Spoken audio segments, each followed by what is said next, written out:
intention behind all this work. The intention has always been to find a method, a system that produces consistent results that you can reproduce in case after case. Because when I started with homeopathy, the main problem was that there was not much consistency. We had brilliant results, but it could not be reproduced in every case. So from the level of symptoms, where we were in homeopathy, we would take symptoms. These symptoms would indicate this remedy, this symptoms would indicate another remedy. Here there was confusion, because if you chose one set of symptoms, you came to one remedy. In the same patient, if another homeopath chose another set of symptoms, it would come to a totally different remedy. So there had to be something deeper to this. And then we tried to understand that all symptoms, and especially the mind symptoms, they are the expression of a particular way of looking at and of reacting to reality that each individual has. So instead of looking at a remedy as just a set of symptoms, we started to look at patients and remedies as perceptions and reactions which are individual.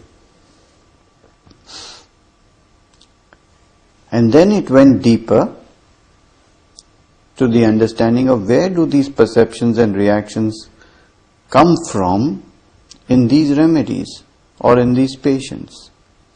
Then you went into a deeper level. So as we understood cases deeper and deeper, first as symptoms, then as perceptions, and then deeper to that as experiences, the consistency and predictability of the results increased significantly, dramatically. And thus this concept of 7 levels came about.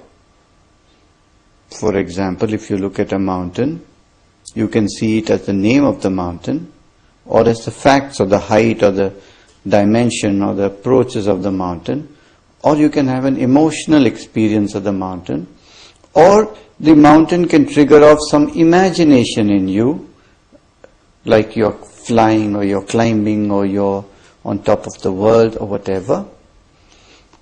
But behind this perception also is an experience, and if you allow yourself to go into that experience, then you come to a different level of experience. And this is true for case taking as well. You can see a case as the diagnosis, or you can see it as the symptoms of different parts, or you can see the patient as an emotional being and who he is and how whether he's an angry man or a sad man or so forth. Or you can try to understand, how does he look at reality? How does he see things? But deeper to that, how is his innermost experience, which kind of brings together the body and the mind, where there's no separation. And not only is no separation between body and the mind, but then at that level he speaks of a language which directly connects with some mineral, plant or animal in nature, which seems to be expressing or speaking from within him. So at that level, one could make a direct connection between the patient's language and the language of the source.